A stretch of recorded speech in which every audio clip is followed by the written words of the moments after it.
Hey, my name's Carla, and I've been teaching for the last 18 years. I'm the founder of Ignite Your Learning.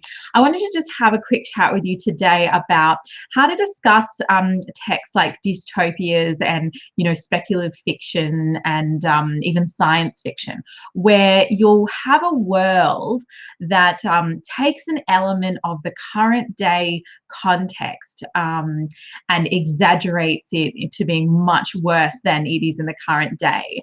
So there's lots of examples. So I'm going to try and give you a couple of examples. So let's say we have a look at the novel 1984.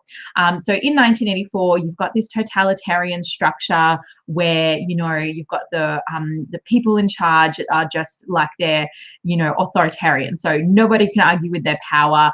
You can't resist anything. You just have no freedom and no liberty, whatsoever. It's all about what the leader wants. So I don't know, think of kind of like Hitler.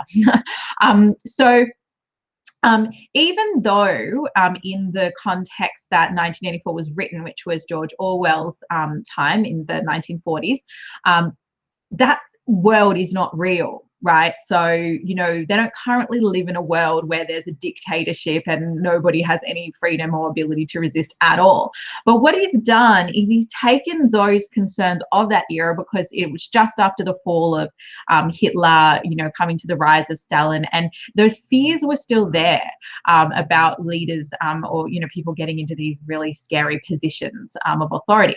And so what he does, he exaggerates how far it could go if we don't do something about it now. So he creates this terrifying world where nobody can resist anything or any of the tyranny, because people just let it kind of go on for so long that you then have no power whatsoever. So and so I'll give you another example. The novel Feed is another one where, there's they look at the way that technology has just completely invaded the society, to the point where people have what they call a feed in their heads. So it's like an implantation of like technology where it's like constantly advertising and showing news and, stuff going on, so it's kind of like taking your mobile phone and having it be inside your head at all times.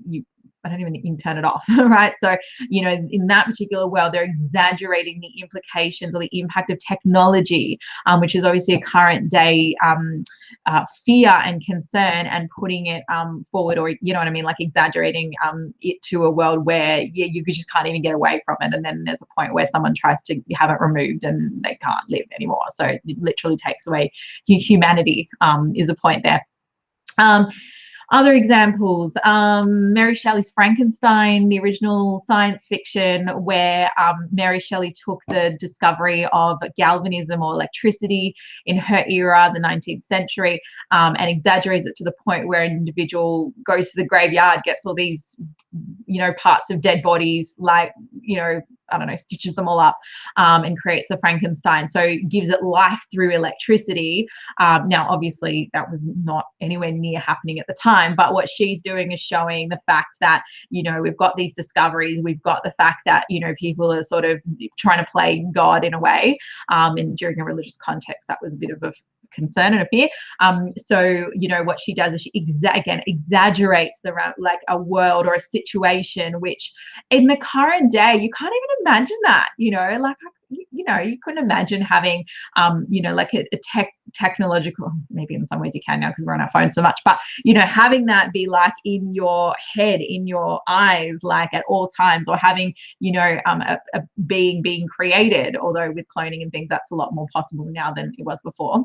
But the point is, it was written that long ago. So these guys take things from their context, they take fears, they take concerns, they take issues such as racial prejudice. So the novel Noughts and Crosses is another example where, they take racial injustices of the current era and they exaggerate it to the point where, you can't go back from it anymore. There's just no hope for any kind of reconciliation or unification.